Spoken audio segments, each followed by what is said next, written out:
comentário da Aline, né?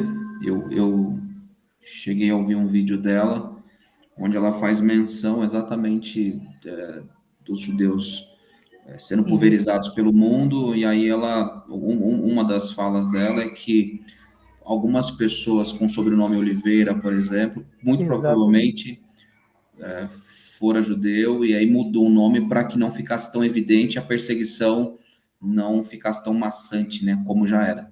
Muitas das nossas tradições brasileiras, elas são de pano de fundo judaica, e a gente nem sabe disso. Olha aí.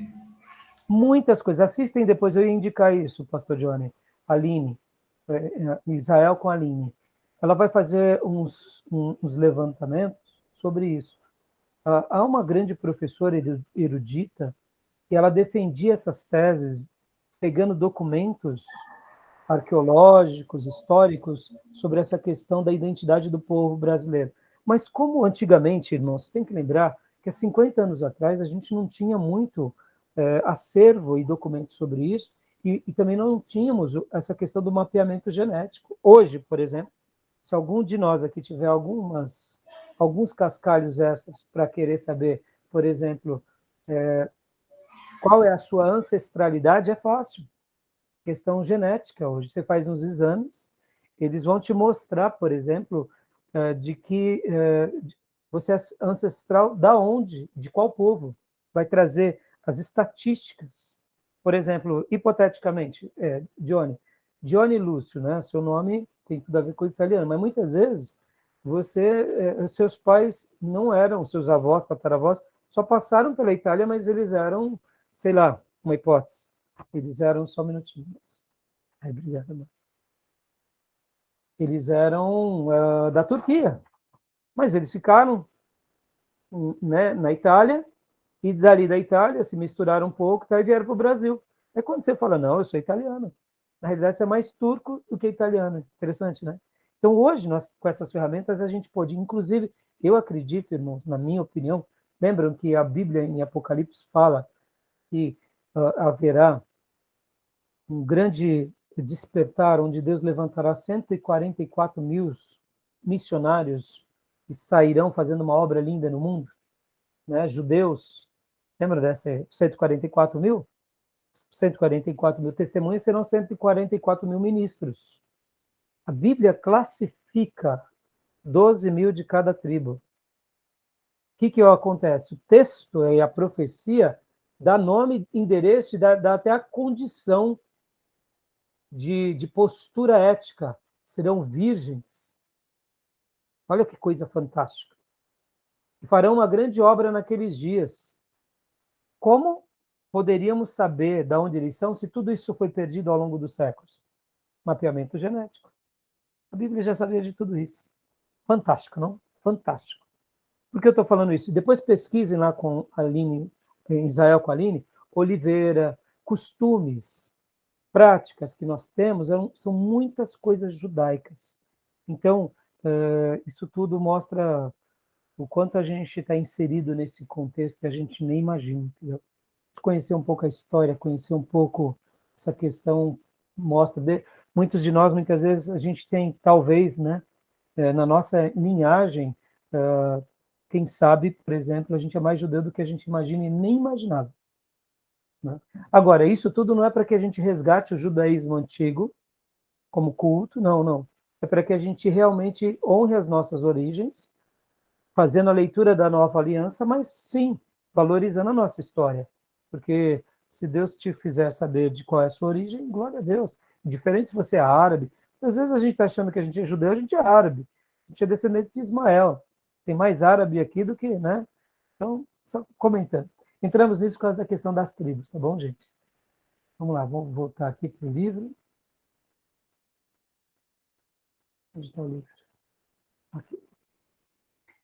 Então, o Reino Unido, né? Aí depois aqui vem a questão, o reino dividido e o Reino Unido, né?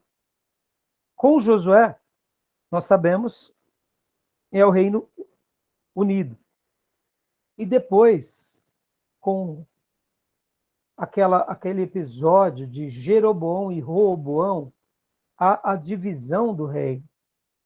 Não sei se vocês vão se lembrar, mas há aquela questão da divisão do reino, né? O reino ele se torna dividido em norte, com capital em Samaria, e sul, com capital em Jerusalém. Chamados tribo do norte, apelidado de Israel, e tribo do sul. Agora, olha que interessante. Jeroboão, quando ele faz a divisão do reino, olha que interessante. Ele constrói um templo aonde? Vocês lembram disso?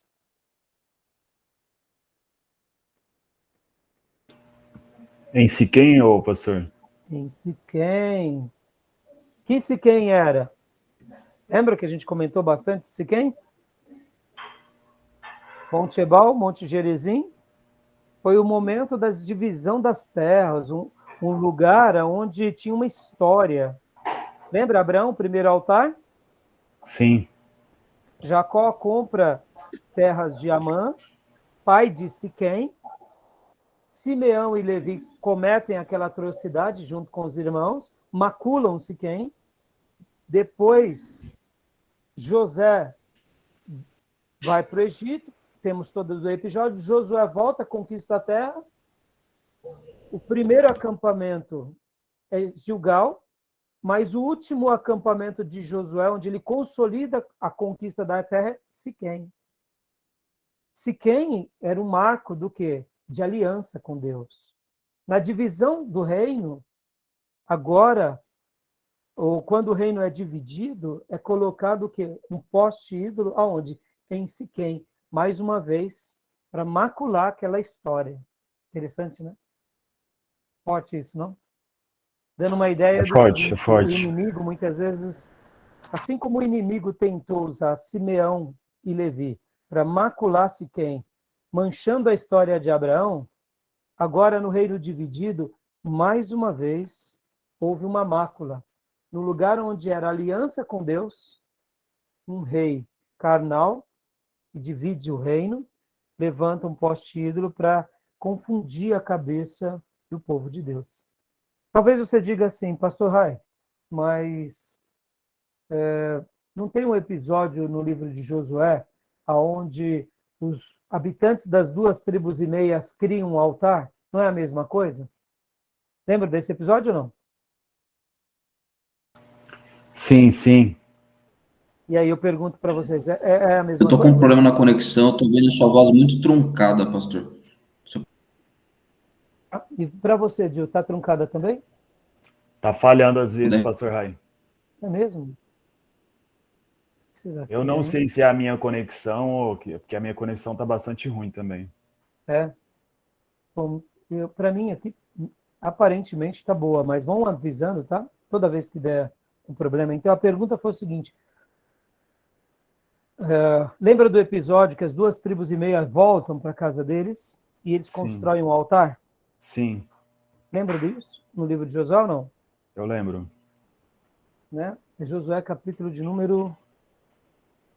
Eles são questionados em relação a isso, né, pelas outras tribos. Isso, exatamente. É capítulo de número 22. Vale a pena aí depois vocês, inclusive, também... como eu preguei muito sobre Josué esses meses, né? Eu falo uma mensagem especial sobre a importância da tribo dos levitas e depois eu falo uma mensagem também baseada no capítulo de número 22, sobre essa questão aqui, desse mal entendido.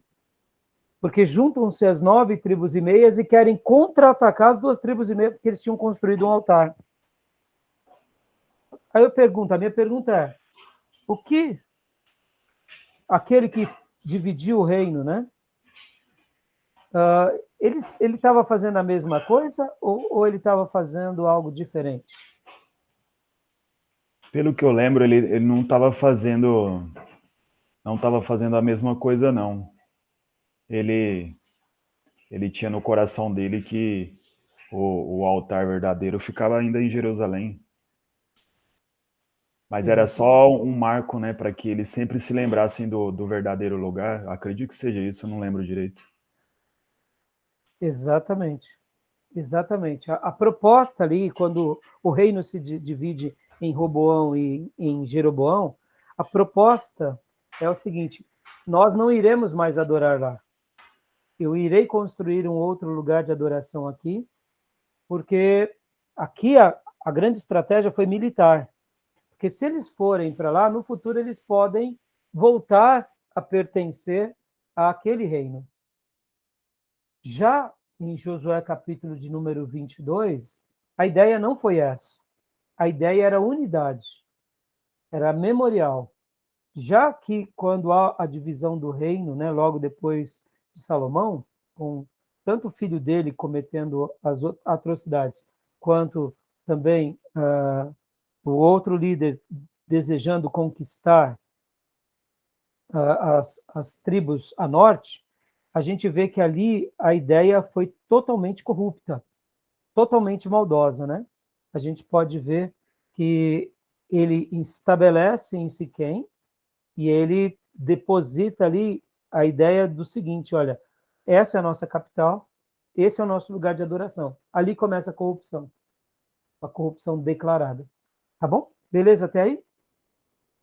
Continuamos? Alguma dúvida sobre isso?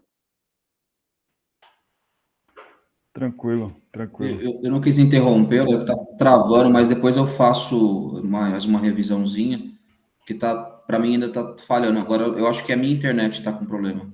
Será que é? Eu vou dar uma olhada aqui agora para ver se a minha internet, a velocidade da internet minha. Só um segundo. Vamos ver, de repente pode ser a minha também. Eu acho que a minha não é não. Porque, olha, eu estou no cabo, né? Eu estou aqui. Meu sinal tá bom. Isso porque meu filho está utilizando também, a esposa. A internet aqui, ela, olha lá, 88 e 92. Então, eu acho que não Tá é a bem minha. boa, hein? Pode ser. Tá boa, tá boa. Tá bem boa. É. Então, não deve ser. Então, assim, mas tem problema, pastor. Se tiver alguma dúvida, pode perguntar, porque... Ô, pastor, uma questão bem interessante disso daqui também, depois do reino Hum, dividido. hum. O livro, ele menciona algo sobre isso. A questão da tribo de Simeão, né? Ela ficava na parte do sul de Israel, né? Então, E na exatamente. divisão, ela ficou com o povo do norte. Na verdade, uma grande parte, né? Não dá para... E depois o autor, pastor Enéas, ele vai comentar sobre a questão da tribo de Simeão, ela acabou se perdeu, né? Sim, por conta das dificuldades que ela enfrentava, né? Sim. Acabou A trilhando região novos que ela caminhos aí. ficava, né? E Sim, era eu quero bastante trabalhar um conturbada. pouco, já eu quero trabalhar sobre isso, mas vamos Ah, entrar tá. um pouquinho aqui Sim. na próxima parte, que é aqui, a Palestina do Novo Testamento. A Palestina do Novo Testamento, esse daqui é interessante. Vamos lá. Geograficamente, a Palestina era um lugar estratégico. Os romanos aproveitavam dessa e de outras vantagens muito mais que egípcios, do que os egípcios, assírios, caldeus, medo-persas e gregos haviam aproveitado no passado. Por seus territórios passavam as grandes estradas, que levavam a todas as partes do mundo. E possuindo os romanos a Palestina, tinham na mão a chave do Oriente Médio. Isso é fantástico, irmãos. Isso é fantástico. Verdade. Os romanos, eles sabiam do poder que eram ter essas estradas. Tanto é que uma das coisas que os romanos faziam na sua conquista eram criar estradas pavimentadas para facilitar o acesso e a volta dos seus exércitos. Enquanto iam, eles ganhavam mobilidade e tempo, e na volta, eles também tinham essa facilidade, porque já estavam tudo preparado. Então, assim, os acessos eram muito mais fáceis nas conquistas e também no comércio. Então, os romanos eles foram muito estratégicos com relação a isso. É claro que a gente vê aqui até uma citação também do pastor Enéas, né, sobre Alexandre o Grande. Ó. Quando Alexandre o Grande conquistou e helenizou o mundo, a Palestina sofreu a influência desse poder.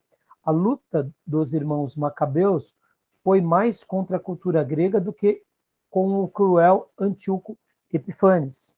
Roma acabou dominando o Oriente Médio e a Palestina foi entregue ao poder dos romanos em 63 a.C. Lembram que quando Alexandre o Grande morre, a Grécia ficou dividida entre 4 generais. Então, essa região da Palestina ficou sob o domínio de um general. Mas depois os romanos conquistam e também vão conquistando esses territórios dos generais. Então, esse mapa aqui, né, ele acaba dando umas ideias bem legais para nós dessa região, né? Ó, dando uma ideia de como era a divisão da Palestina no tempo de Jesus. Tá bom? Depois, qualquer dúvida, os irmãos tentem falar comigo. Vamos lá, continuando aqui.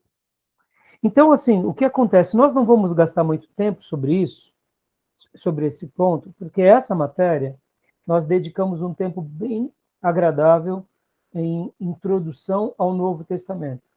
Em introdução ao Novo Testamento, a gente gasta um tempo bem, uma aula ou duas, sobre os herodianos, sobre os generais gregos. Na realidade, em introdução ao Novo Testamento, nós usamos um livro que é Período Interbíblico. E nesse livro, Período Interbíblico, só por aqui, a gente estuda bastante essa ideia, a questão dos impérios, assírio, babilônico, medo-persa, grego, e o Império Romano. E aí a gente entra na história dos Macabeus e entramos na história das famílias herodianas. No Novo Testamento, quando a gente lê lá, né, Herodes, a gente fala, pelo amor de Deus, não morre esse Herodes, não. Né? Então, é uma família chamada herodiana, é uma tribo, tá bom? Era uma grande dúvida minha. Então. Pode ver que aqui, ó, vamos ver aqui, ó. A morte, não, vamos ver aqui, ó.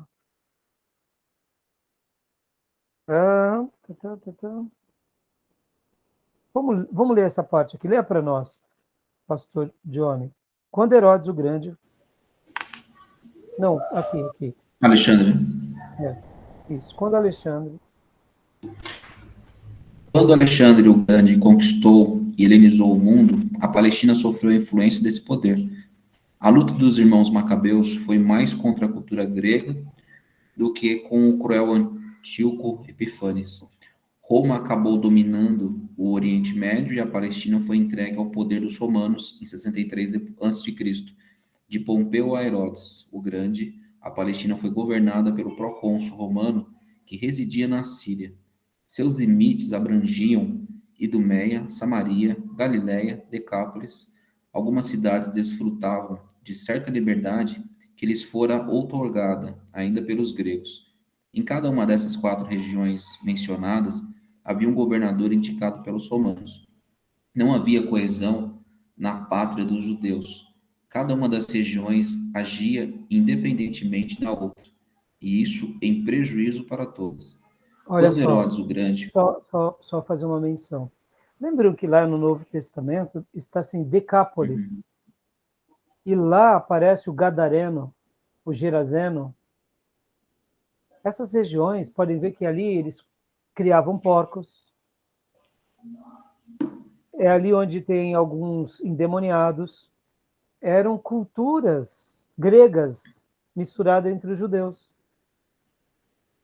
Então, Decápolis, pode ver que é o nome grego.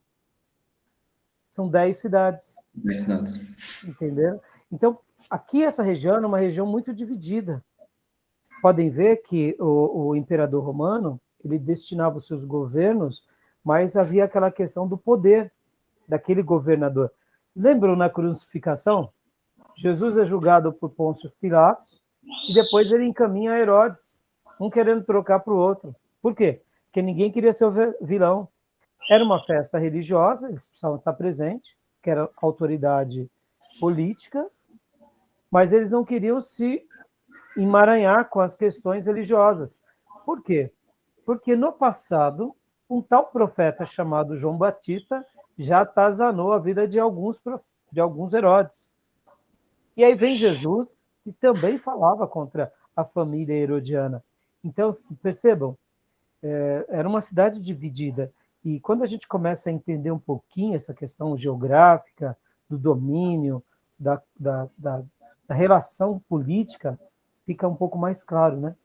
Então, cada uma dessas regiões, elas estavam sob domínios separados, com governos separados, todos eles debaixo do guarda-chuva romano, inclusive o Sinédrio.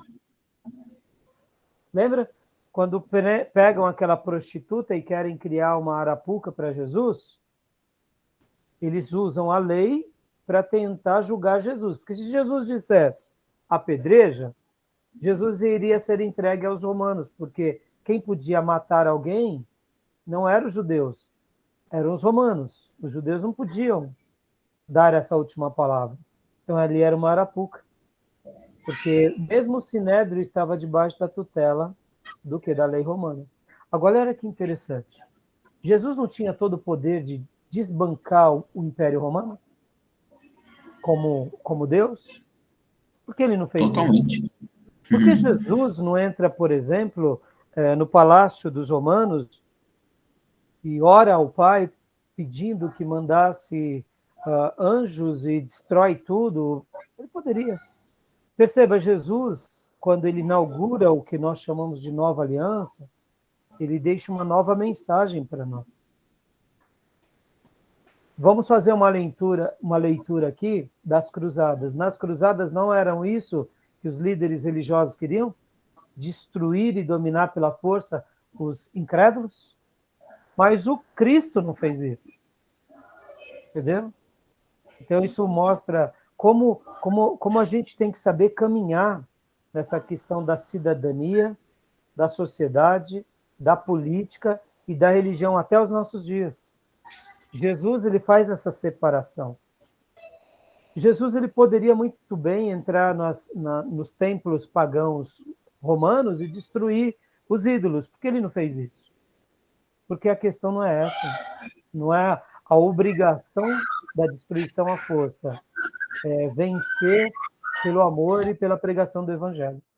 Então, muda muito, né? Muda muito. E havia um clamor, né, da população, né, pastor? Oi? Quando a gente olha para Lucas 24, no argumento dos discípulos lá no caminho de Emaús, a fala deles é interessante, né? Porque eles falam, nós acreditávamos que era ele que haveria de libertar Israel. Ou seja, libertar com força, né? Ou seja, trazer um poder bélico para tirar do poder romano essa autoridade e aí devolver ou restituir para o povo judeu a autoridade sobre a nação. Exatamente.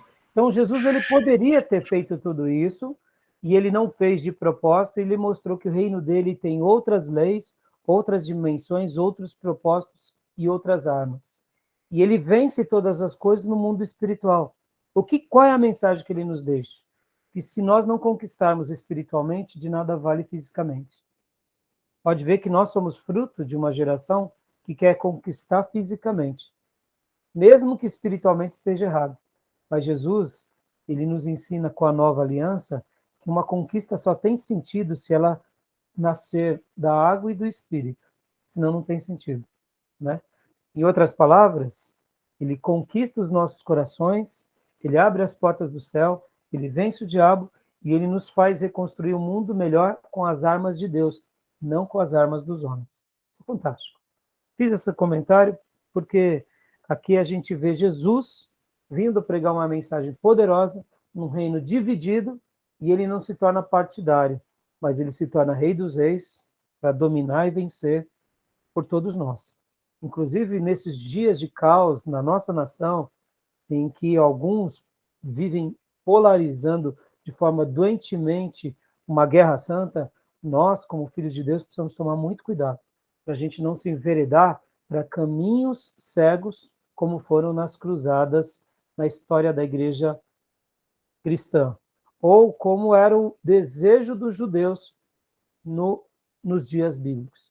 Nós precisamos seguir os passos do nosso rei, porque é isso que importa para a gente. Vamos lá? Vamos continuar então? Ô, pastor, Hum. Eu ouvi num podcast de um pessoal, eles falaram uma frase bem interessante, eu até escrevi ela aqui no caderno. Diz assim, ó, que nós, como igreja, não estamos autorizados a enfiar a goela abaixo de ninguém os conceitos e os princípios, ou até mesmo o evangelho que nós acreditamos. Legal, né? Exatamente. Isso aí, filhote. Pode ver que Jesus, ele prega o evangelho, ele anuncia, ele fala, eu sou o caminho, me siga, mas ele não obriga. E a Não gente precisa obriga. aprender a conviver com isso, e nesse mundo polarizado, dividido, faz parte, irmãos. É Muito por isso legal. que a verdadeira espiritualidade, ela é inteligente, e a verdadeira espiritualidade, ela tem o quê? Uma razão, uma ética e uma moral, que Amém. habita num corpo. A gente não pode ser radical na fé, que senão a gente comete vários crimes, né? E Verdade. principalmente pecados, né? Em nome de Deus, como foi feito no passado. Então, lê para nós rapidinho, pastor Johnny, onde você parou. Vamos lá.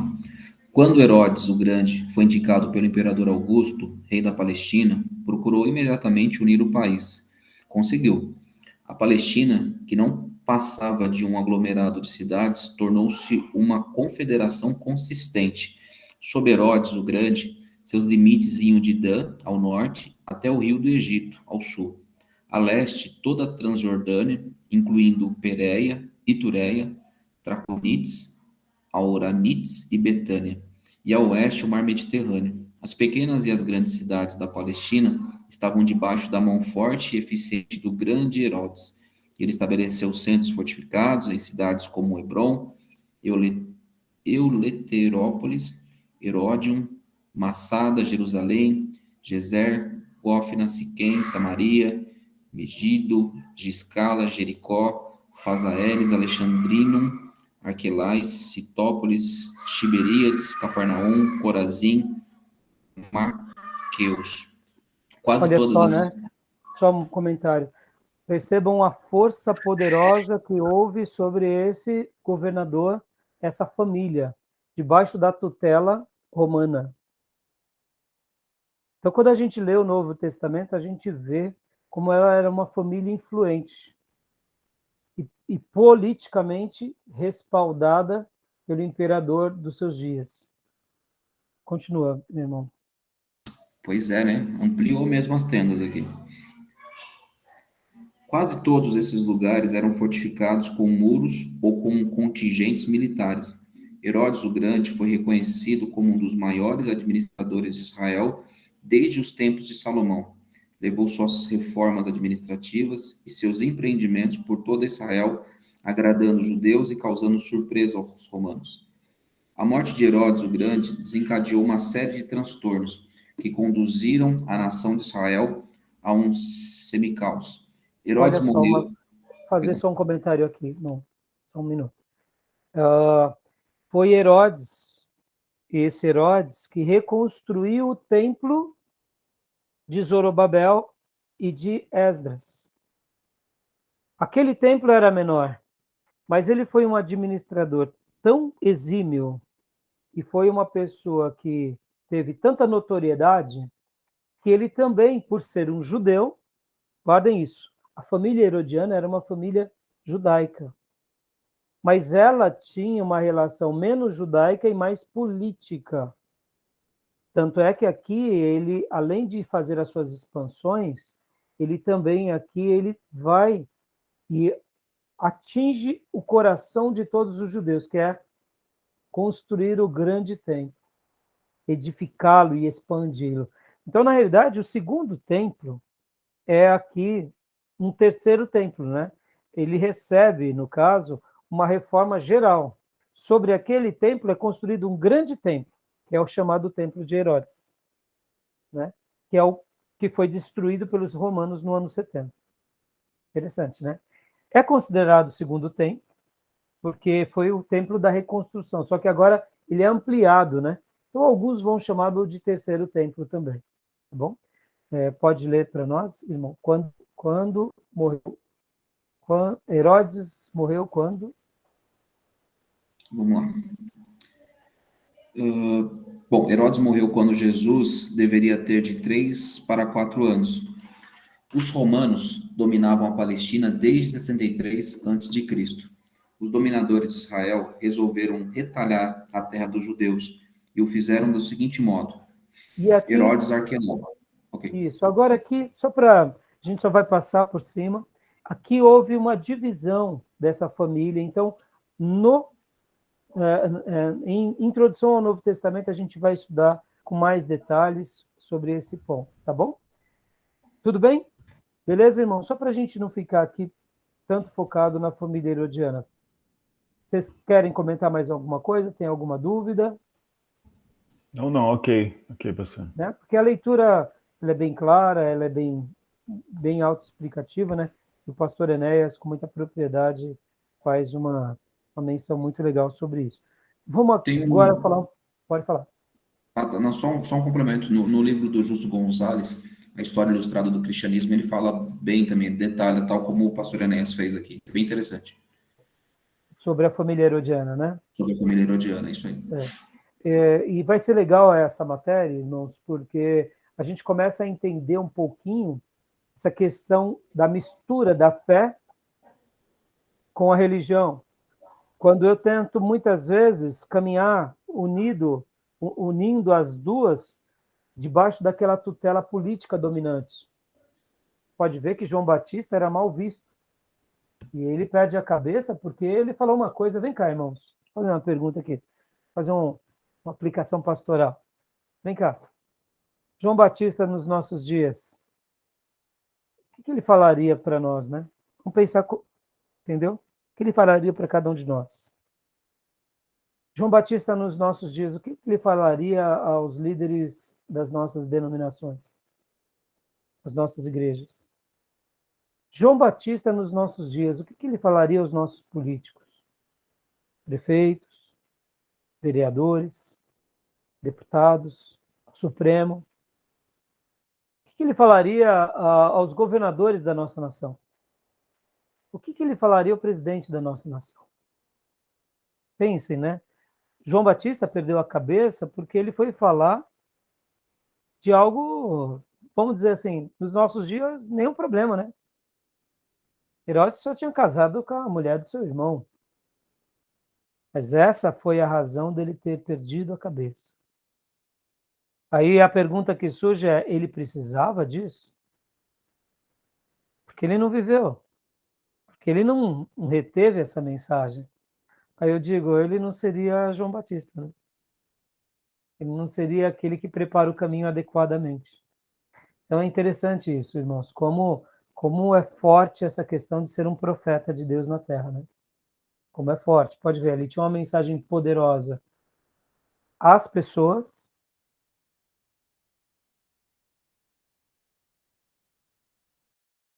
poderosos dos seus dias. E a mensagem dele era para todos nós. Ele não dosava porque aquela pessoa é ilustre, não. Ele tinha uma mensagem igual para todos, arrependam-se, deem frutos dignos de arrependimento. Podem ver que ele também não dosava a sua própria tribo, né? João Batista, ele era um sumo sacerdote. Ele, na realidade, ele era o sumo sacerdote eleito por Deus nos dias dele. Ele era da tribo sacerdotal. Pode ver que Zacarias, como Isabel, eram da tribo de Levi. Eram sacerdotes. E João Batista, por Deus, foi eleito o último sumo sacerdote. Pode ver que ele aponta o Cordeiro de Deus. Olha que fantástico. Ele era profeta, ele era sumo sacerdote. E a mensagem dele era dura, inclusive, a quem? Aos sumos sacerdotes. Ou melhor, aos sacerdotes, aos levitas, né? Lembra? Os escribas e fariseus iam ter com ele, e o que ele dizia para os seus pares? O que ele dizia para os seus companheiros de seminário? Arrependam-se. Interessante, né? Então, assim, é forte isso, né, irmãos? Só fazer uma aplicação aqui, porque não tem jeito. Lado pastoral salta, né? Então, beleza até aí, irmãos? Mais para frente a gente vai estudar com mais detalhes. Essa família herodiana continua tendo uma influência enorme em todo o Novo Testamento, nos dias de Paulo. E agora aqui vamos dar uma pincelada na Galileia, rapidinho. Leia para nós, pastor Johnny.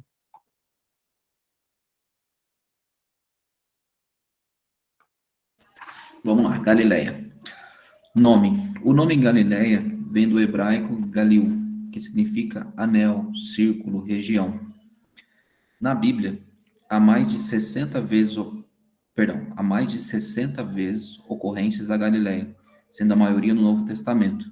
Além daquelas que se referem ao Senhor Jesus, as muitas significativas do Antigo Testamento são Josué 27, 21, 32, 1 Reis 9, 11, 2 Reis 15, 29, 1 Crônicas 6, 76 e, oficialmente, Isaías 9, 1. Localização. Está situada na região montanhosa e mais setentrional da Palestina. Estende-se dos Líbanos e corre para o sul, ocupando o lindo altiplano do Esdraelon. Agora, Bom, limites. né? Aí a gente vai pular bastante coisa aqui. Agora a gente vai aqui para o finalzinho. Deixa eu pegar aqui um ponto. Aqui, ó. A gente estava falando há pouco sobre aquela questão deixa eu ver aqui, da questão dos ventos e tal. Deixa eu achar aqui. Não. Aqui, eu acho que é essa parte aqui no final. Meu livro é um pouco diferente. Isso. Depois do ano... Aqui, ó, daqui em diante. Legal. Perdão, eu estou tentando achar no livro aqui, mas está um pouco diferente mesmo. Vou ler pela tela. Depois do ano 53, até a queda de Jerusalém, Herodes Agripa II governou-a. Em toda a Galiléia, no tempo de Jesus, havia nada menos que 240 cidades. Muita coisa, hein? Todas elas populosas e boas. A menos populosa contava com cerca de 15 mil habitantes. A maior e mais importante era Sefares, nas montanhas, nos vales e ao longo das praias do lago de Genezaré. O Senhor Jesus realizou maravilhosas obras de seu ministério. Todos esses lugares foram testemunhas de tudo o que Jesus fez e ensinou. Joia, eu queria também ler mais um pouquinho aqui. Eu pulei. Nossa, a expansão foi absurda, né, pastor? 240 cidades. É quase o estado de Minas Gerais. Brincadeira, Pois né? é. Mas, É que assim, a proporção de população não era tão grande. Mas é, vocês sabem, irmãos, quando a gente pensa, né, a Palestina nos dias bíblicos, a gente não tem uma noção precisa de a quantidade de gente naqueles dias. Nas festas da Páscoa, Jerusalém nos dias bíblicos, segundo alguns estudiosos, tinha aproximadamente 200 mil pessoas. meu Deus. Era muita gente. Né? A gente pensa assim, não, 200 mil pessoas é muita coisa. Mas era. É a população de Suzano, é muita gente. É muita gente. Isso era a população de Jerusalém nos dias bíblicos. O que acontece? Na Páscoa vinha aproximadamente mais 200 mil pessoas. Meu Deus. Então era uma festa. Pensa, esses. Quando a gente começa a estudar e avaliar um pouquinho os acontecimentos naqueles dias, que nem aqui, ó, 240 cidades, a menos populosa delas constava com cerca de 15 mil habitantes. Bastante gente, né? 15 mil habitantes. Uma informação, quando a gente vê Pedro, por exemplo, ele tendo barcos, ele era um microempresário, irmãos. Ele não era, talvez, uma pessoa muito rica, no texto bíblico mencionava, mas o texto bíblico destaca para essa questão de que ele tinha posses, ele tinha barcos, ele era um microempresário.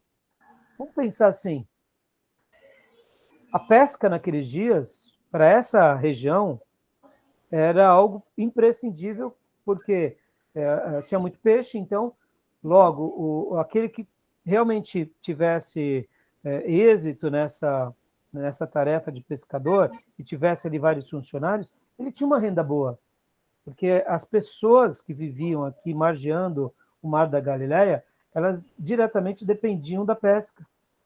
A pesca era algo muito comum entre eles. O peixe era o alimento mais consumido entre eles. Você pode ver que no Novo Testamento a multiplicação é de pão e peixes, né? Alguém já vai dizer que é o primeiro Macfish da história. Verdade. né? O primeiro Macfish foi o mestre que fez, só pegaram o nome, né? Mas eu acho que aqui, né, não tinha problema de, como se diz, né, de pão ruim, pão cheio de como que é o nome, né? De, quando a gente fala, não tinha problema com celíaco, como que é o nome, que é glúten, né?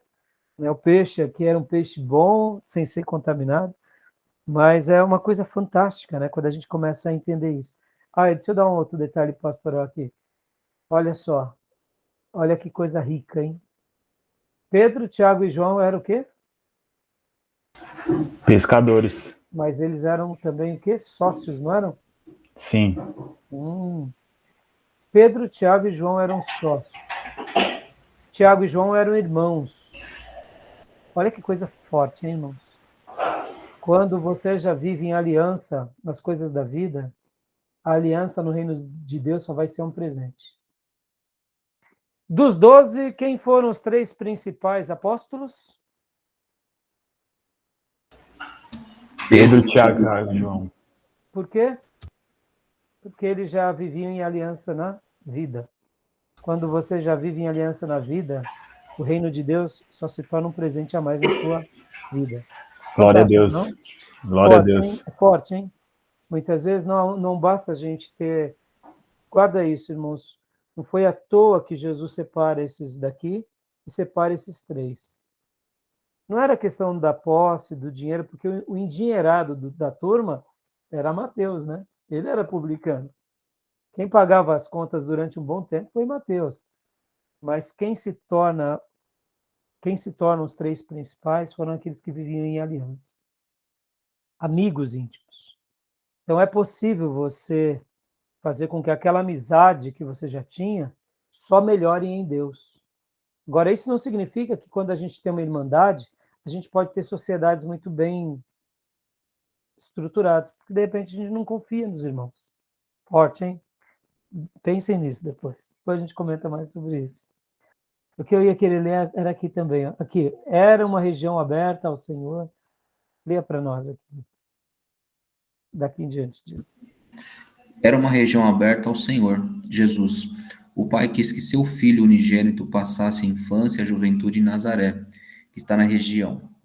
Até os 30 anos, Jesus morou na Galiléia, Lucas 3:23. Deixando Nazaré, foi para Cafarnaum, onde estabeleceu o quartel-general de suas atividades messiânicas. Mateus 4:12, verso 13.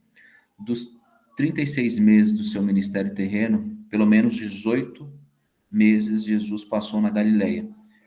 Ou Pelo que seja, né, a gente vê essa região como uma região escolhida, querida, onde Jesus gastou tempo, onde ele fez orações, celebrações, e aonde principalmente ele preparou o seu quartel-general de discípulos. Foi o mais importante, né? Tá bom até aí, meu irmãozão, tá bom até aí. Bom, aí Esse depois... texto foi maravilhoso, hein? Né, Essa assunto, menção foi maravilhosa. 30 anos de Jesus na Galiléia dos gentios. Galiléia dos gentios. Glória a Deus. Um lugar rejeitado, né? Isso. Né? Depois pesquisem sobre a Sinagoga de Jesus. Sinagoga de Jesus. Sinagoga de Cafarnaum. Possivelmente onde Jesus participou, estudou a palavra, cresceu. Possivelmente aquela que ele leu, o profeta Isaías. Sinagoga de Jesus, fantástico. Hoje, ou melhor, eu tive uma aula com o professor André. Não era professor André, esqueci o nome do meu professor. Tive uma aula e esse professor trabalhou falando sobre isso. E hoje em Israel, um dos centros turísticos mais visitados e valorizados é essa região. Porque como eles ficavam a norte, não ficavam em Jerusalém, durante muitas gerações foi um lugar esquecido. Mas foram se fazendo algumas descobertas tão fantásticas e quando eles foram fazer a prova do carbono 14, notaram que foram construções, edificações dos dias de Jesus ou do Novo Testamento, um pouquinho antes, um pouquinho depois. Então, se descobriram vários lugares e hoje quando eu falo hoje, irmão, você pensa assim, em arqueologia, tá? Hoje, é nesses últimos 30 anos, tá? 50 anos. Durante muito tempo, os olhos dos arqueólogos estavam em Jerusalém. Pouco pode ver que as descobertas de Qumran só foram mais pesquisadas depois daquela questão dos manuscritos. Aí onde surge descobertas dos essênios. Tudo isso é muito devagar, viu, irmãos? Porque assim, eles vão estudando, eles vão levantando artefatos, vão comprovando, vão checando. Isso tudo demora tempo, né? Mas hoje, quando você começa a pesquisar um pouco sobre isso, você vai ver que essa região da Galileia, Cafarnaum, Nazaré, tem bastante descobertas super interessantes que marcam esse episódio de Jesus. Vejam também, né, em Israel com Aline, ela vai mostrar a sinagoga de Jesus. Ela chama a sinagoga de Jesus e é muito interessante porque nessa sinagoga acontecem alguns episódios muito interessantes com relação à construção e à reforma da sinagoga. Algumas pedras são pretas, depois outras pedras são de outro jeito, dando ideias de reformas em outros períodos da história. E é muito interessante, assistam isso, tá bom? Aí aqui agora, Samaria, né? A gente já sabe, né? Leia para nós, Gil, só essa primeira frase aqui. Samaria. Onri, pai de Acabe, reinou 6 anos em Tirza, 1 Reis 16, 23. Comprou de um cidadão chamado Semer um monte onde construiu uma linda cidade. Em honra ao antigo proprietário, Onri deu-lhe o nome de Samaria, 1 Reis 16, 24, que significa torre de vigia. E aqui a gente conhece a história, e por causa do primeiro cativeiro, os judeus já estavam em declínio com relação à sua fé, principalmente depois da divisão das terras, né, por causa de Jeroboão. Então, o que acontece é que agora esses judeus que já estavam em declínio com o cativeiro se misturam e ali há uma separação muito clara do estilo de vida, da cultura, das práticas, até mesmo vocês podem ver que, como o pastor Johnny, em uma das nossas aulas, citou, construíram no Monte Gerizim um templo, mostrando que ali era a adoração, né, dos samaritanos. Lembra disso, pastor Johnny? Né, mostrando o seguinte, não, a gente adora aqui, porque nós recebemos uma revelação. Eles tinham o seu jeito de adorar, mas eram judeus misturados, né? Eles tinham perdido a sua essência. Então a gente conhece um pouco a história, e nos dias bíblicos, em especial, a gente sabe que o judeu e o samaritano, eles não se conversavam, eles se odiavam, e isso era de um para com o outro. Quem apazigua essa tensão só foi Jesus.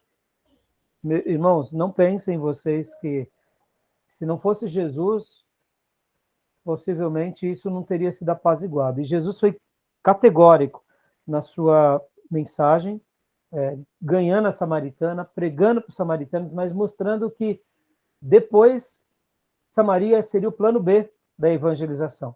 Primeiro é para Israel, para os judeus, e depois Samaria. Pode ver que Atos 1:8 começa de uma forma muito clara, né? Recebereis poder do Espírito Santo, e vocês serão minhas testemunhas, tanto em Jerusalém, Judéia, ou seja, né, tribo da parte sul, Samaria, aí depois é para os confins da terra. São plano B, né? Para não dizer o plano C, né? O interessante que... É.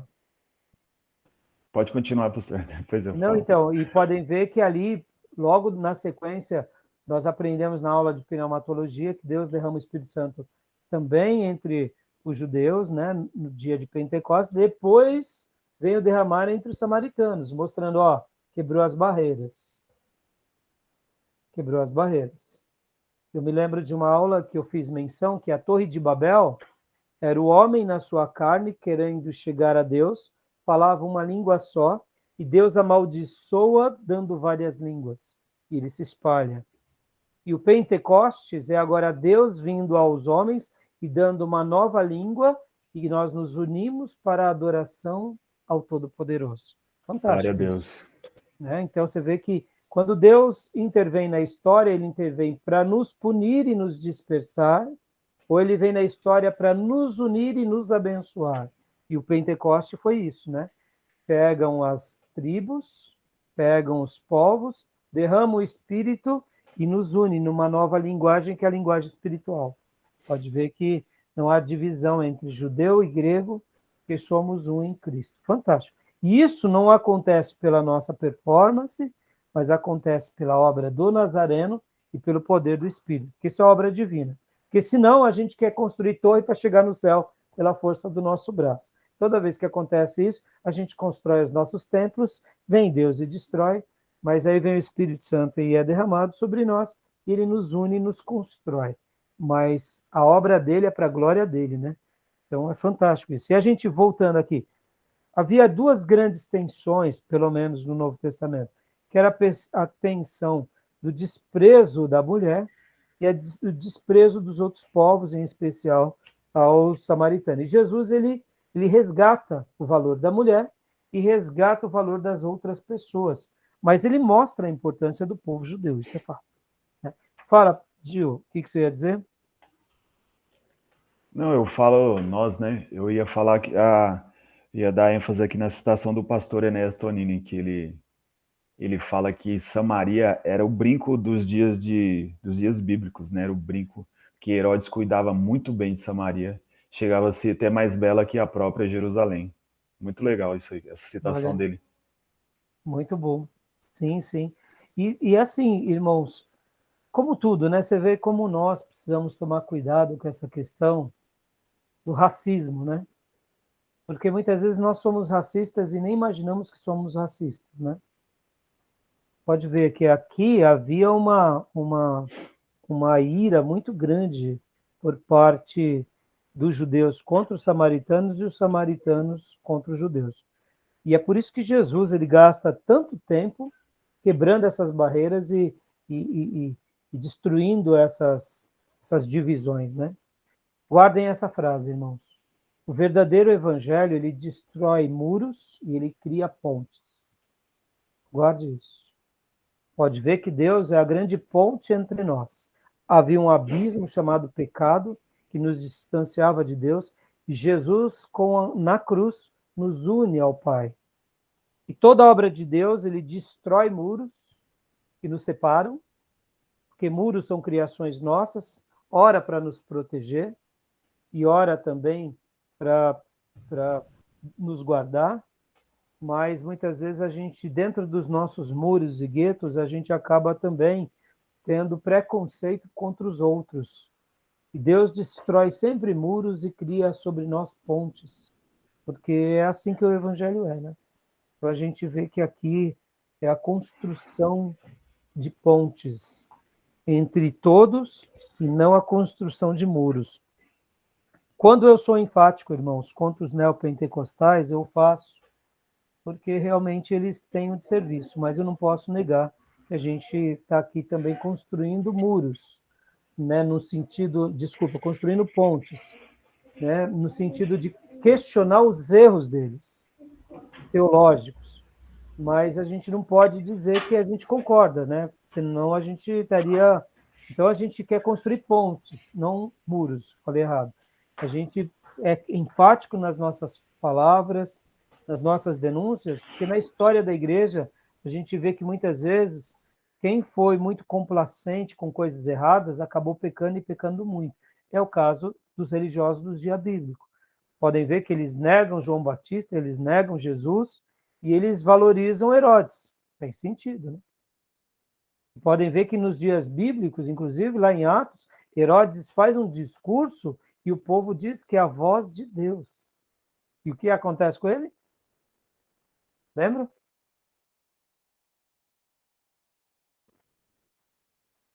Lembra? Pode falar. Ele veio a óbito, se eu não me engano, não lembro. E isso, ele morre, comido de É isso aí velho. mesmo. Então, quem era valorizado pelos judeus, pela questão política, Deus sentencia destruindo. e quem realmente era valorizado por Deus era desprezado pelos líderes religiosos. Ou seja, né, Herodes era aclamado politicamente, mas para Deus não valia nada, num bom sentido, entendam? E já os profetas, os apóstolos, eram desprezados. Então a gente tem que tomar muito cuidado. Então, falo aqui abertamente, principalmente para vocês. Bom, correndo aqui, aí vem Samaria, né? Gostei da citação do Gil, né? Aqui o vale, a localização, a história. E temos também aqui também a Judéia. Depois a gente vai ter também Decápolis. Olha lá, etimologicamente, Decápolis vem de duas palavras gregas, deca, 10, e polis, cidade. Então, era a região das 10 cidades. Aparece no Novo Testamento e só 3 vezes, sempre ligado ao ministério terreno de Jesus. Né? Então, a gente começa a entender um pouquinho melhor sobre essas 10 cidades. E aí, aqui o pastor Enéas vai fazer uma citação. E aí, depois, querem comentar alguma coisa? Tem alguma dúvida?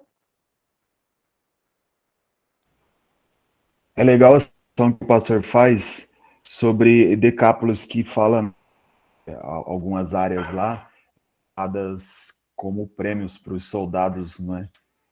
Para os soldados romanos. Pode Muito citar, legal. pode ler a frase. Irmãos, é gostoso isso. Podem participando lendo as citações que vocês acharem melhor, tá bom? Na verdade, eu guardei essa informação, mas não marquei no livro, aonde Tá está bom. exatamente. Tem problema, então. Aí, por último, vem a cidade de Pérea, que do grego significa terra do além do Jordão. Né? Diretamente não aparece nenhuma vez sequer, mas algumas passagens bíblicas parecem se referir a essa região. Pode ver que não há um nome, por exemplo, citado como Decápolis, né? Decápolis já é um nome mais interessante. Agora, deixa eu fazer uma citação aqui sobre Decápolis. Decápolis era uma cidade que podem ver que são 10 cidades, durante aquele período dos 4 generais de Alexandre o Grande e os seus sucessores, essa cidade, irmãos, é muito interessante. Elas ficavam, em algum período, sob o domínio de um general, aí depois elas passavam por uma batalha, iam para a mão de outro general, iam para o general, outro general. Então, se tornaram cidades que sofreram muito essa questão da guerra, sabe? E uma das coisas interessantes é que quando Jesus cura aquele endemoniado pede para Jesus segui-lo. O que Jesus fala? Você lembra disso? Vocês lembram? Jesus pede para ele voltar e testemunhar os familiares, se não me engano. Exatamente. Por quê? Porque ele era aquilo que nós chamamos hoje um missionário autóctone. Ele era fruto do meio. E a mensagem para as pessoas daquele meio eram poderosas. Ele tinha tudo para ser um apóstolo de Jesus. Mas a história dele estava centrada em Decápolis, com os comedores de porco, com os habitantes que gostavam de visitar cemitérios.